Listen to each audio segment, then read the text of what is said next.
Salut à tous, j'espère que vous allez bien aujourd'hui. Bienvenue dans cette nouvelle vidéo. Alors aujourd'hui, une vidéo sur le taraudage du métal. On va voir comment fileter dans le métal, dans de la cornière, dans du carré, dans de la tôle, peu importe ce que vous voulez, quand vous voulez faire un filetage dans le métal. Alors cette vidéo, elle a été faite au tout début de ma chaîne et c'est l'autre jour en regardant dans mes rushs, je me dis oh tiens, j'ai pas fait le montage de cette vidéo là, et puis ça peut servir à pas mal de monde qui se pose la question. Alors il faut savoir que cette vidéo elle est relativement simple. Je ne suis pas professionnel du taraudage, comme vous le savez, je suis bricoleur. J'ai une façon de tarauder qui est tout à fait simple, avec un minimum de matériel, abordable pour tout le monde. C'est l'objectif de cette vidéo. Si vous êtes professionnel ou quoi, voilà, j'imagine que vous avez des techniques différentes, etc.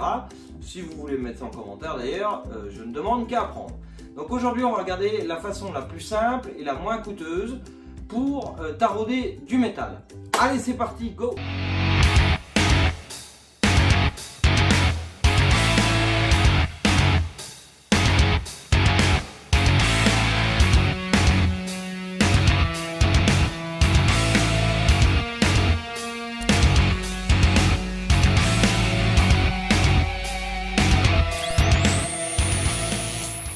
Alors voici ce que c'est qu'un coffret à tarauder. Alors vous trouvez des coffrets un peu partout, chez vos grossistes, dans les magasins de bricolage et tout. Il y a une gamme de qualité qui va de rien à de la gamme pro.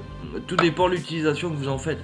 Moi c'est pas un truc de fou, voilà, c'est un coffret qu'on peut trouver dans les magasins de bricolage, je sais plus d'où il vient, mais il est super efficace. Et puis de toute façon je suis pas quelqu'un qui taraude tous les jours, donc j'en ai pas une utilisation vraiment intense. Mais vous voyez, dans un coffret de tarot, il y a quand même pas mal de pièces. On peut se poser des questions, à quoi sert ça, à quoi sert ça, à quoi sert ça, etc. Donc c'est ce qu'on va voir aujourd'hui, à quoi sert tout l'outillage qui est à l'intérieur. Et je vous ferai une petite démonstration de mise en œuvre, comment ça se passe. Allez, on y va. Alors ce qu'on va faire, c'est que pour l'exemple d'aujourd'hui, on va essayer de tarauder pour cette petite vis de 4 par 30. Vous voyez, c'est une petite vis inox de 4 par 30 et on va essayer de tarauder, fileter ce petit carré de 8 à carré plein. Alors vous pouvez aussi tarauder dans une cornière, hein, il n'y a pas besoin d'une épaisseur de fou pour avoir un filetage.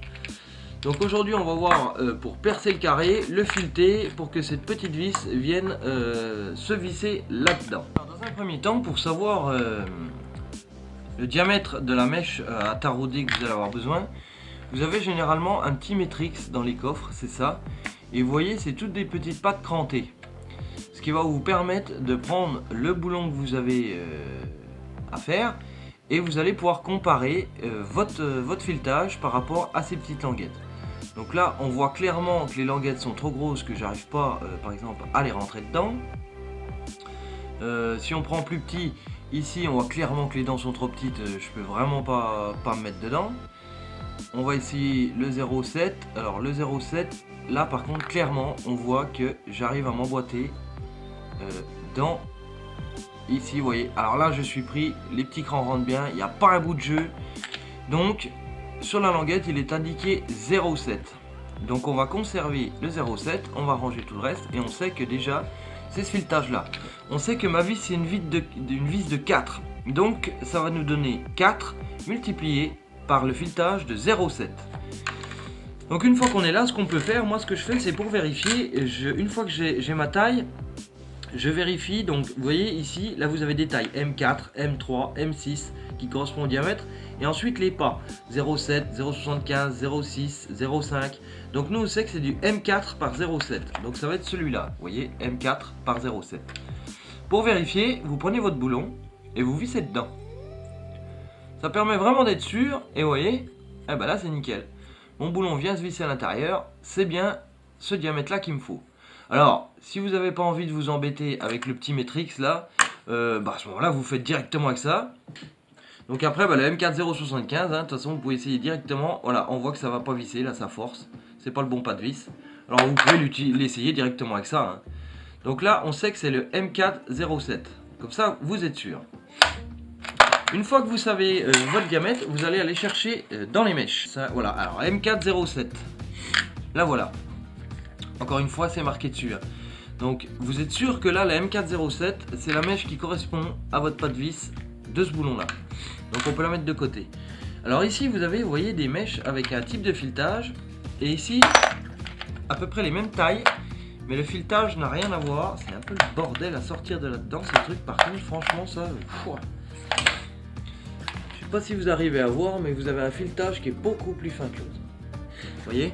Alors généralement, ce côté-là, les plus gros, c'est les boulons traditionnels, mais vous pouvez avoir des boulons à pas plus fins.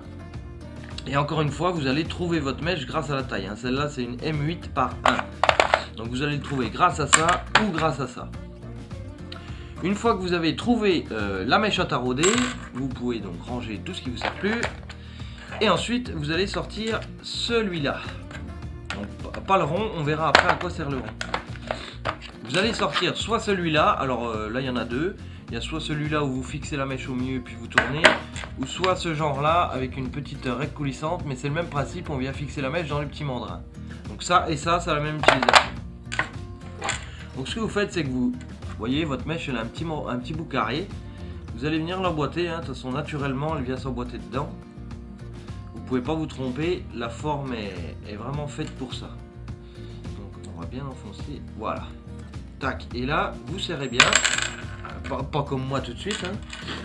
Vous serrez bien, à la rigueur vous faites comme ça. Voilà. Ça, et là votre mèche est fixée pour aller fileter. Donc je vous montrerai ça juste après. Ensuite le petit rond ici, vous avez bien compris que ça va être pour fixer ces parties là.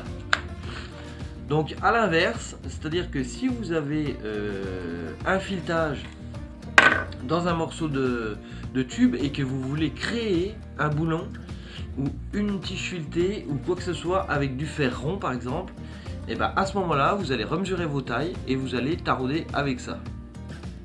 Et là en fait le milieu va venir tarauder votre morceau de métal rond, et à la place de faire un trou fileté, ça va vous donner un tige fileté taraudé. Donc vous pouvez faire les deux en fin de compte, hein. Soit le boulon, soit tarauder le trou pour enfiler le boulon. Voilà à quoi sert ça. Et encore une fois, quand vous avez votre taille, il n'y a pas de problème, c'est parti. Donc le petit rond il sert à ça. Donc un petit tournevis qui permet de venir serrer ça. Petit tournevis il sert aussi surtout à sortir les tiges, moi je m'en sers quasiment qu'à ça. Donc on a vu à peu près à quoi servait tout ce matériel, mais vous voyez on peut aller fileter quand même des tiges filetées en 12 de diamètre. Voilà, c'est assez balèze, hein. Donc c'est nickel. On va voir tout de suite la mise en œuvre et comment on fait pour aller tarauder, parce qu'on fait pas ça n'importe comment, parce que les mèches là, même si c'est costaud pour tarauder, ça peut vite péter si on les utilise mal. Alors on va regarder ça ensemble. Allez, c'est parti. Alors une fois que vous avez votre diamètre de boulon, votre diamètre de tarot, vous êtes tout prêt à percer, il va falloir percer avec une mèche avant de tarauder.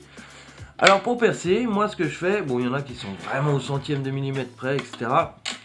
Moi j'ai toujours fait comme ça a toujours fonctionné, c'est que par exemple ici je taraude à 4, et ben je vais percer à 3,5.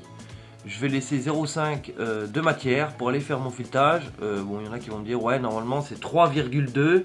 Après franchement si vous n'avez pas de mèche de 3,2, vous percez à 3,5.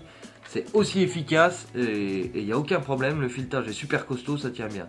Donc on va aller percer un petit trou là-dedans et puis on va tarauder ensuite avec la mèche donc de 3,5 pour le perçage. Allez go!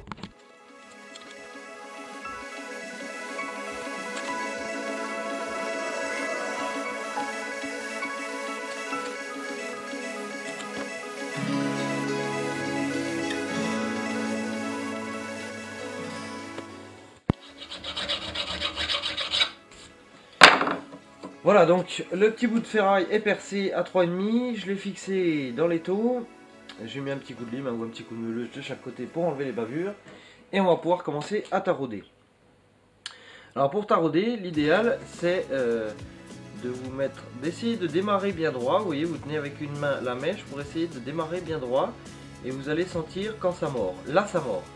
Alors vous allez faire 1, 2 ou 3 tours, et vous allez sentir que ça commence de forcer un peu. Et là vous faites un retour en arrière complet pour sortir. Tout simplement, pourquoi? Pour évacuer les copeaux. Je pense que c'est serré ça. Pour évacuer les copeaux de métal qui peuvent s'accumuler, parce que ça force vite. Donc si vous avez du carré plein, assez épais, je vous conseille de le faire plusieurs fois, de monter, de descendre pour évacuer les copeaux métalliques. Bon, là en l'occurrence il n'est pas très épais, mais il faut quand même le faire au départ. Là vous voyez, ça reforce un petit peu, mais bon, c'est pas non plus violent. Là on va ressortir quand même un coup, je sens que ça force. Donc, vous craignez rien, vous pourrez redévisser, c'est pas un problème. Voilà, et vous voyez, on voit les petits copeaux qui sortent. Hein. Je sais pas si vous voyez, mais ça fait des tout petits copeaux métalliques, mais qui sont quand même assez conséquents du coup à l'intérieur du trou. Hein. Donc, une fois que vous retirez, après vous le sentez, hein, quand ça force trop, vous dites bon bah c'est bon, là vous voyez, là ça redescend tout seul. Voilà, là on bloque parce qu'on est en train de fileter. Et là, on va guère moins passer au travers, je pense. Voilà. Tac, là on est au travers. Vous voyez, ça force plus. On n'hésite pas à aller un peu plus loin. Revenir en arrière. Et là, je pense que notre filetage va être nickel. Alors après, on va vérifier avec notre petite vis de 4. Et vous voyez, hein, là, ça visse impeccable dans le trou. Voilà les amis, cette petite vidéo se termine sur ma façon de tarauder. N'hésitez pas à mettre dans les commentaires vos avis si vous avez d'autres techniques, s'il y a des choses qui vont mieux que ce que je propose, etc. Je suis preneur, le but c'est d'échanger, donc aucun problème. N'hésitez pas à me mettre en commentaire si ça vous a intéressé, si ça vous a plu, si vous avez des idées. Et puis voilà, ça me fera un grand plaisir, je vous répondrai avec joie. N'hésitez pas également à me suivre sur les réseaux sociaux, Facebook, Instagram si ça vous dit. Je vous mets des petits posts de temps en temps, de l'avancement des projets, des futurs projets, etc. etc. Pas mal de petites choses que je ne mets pas forcément sur ma chaîne YouTube. Donc n'hésitez pas à vous abonner. Et puis si cette vidéo vous a plu, bien entendu un petit pouce bleu, ça me fait énormément plaisir. Vous pouvez vous abonner à la chaîne si ce n'est pas déjà fait également. N'oubliez pas d'activer la petite cloche pour recevoir toutes les notifications. Et puis je vous dis à samedi prochain pour une prochaine vidéo. Et je vous souhaite un très bon week-end. Ciao, bye bye.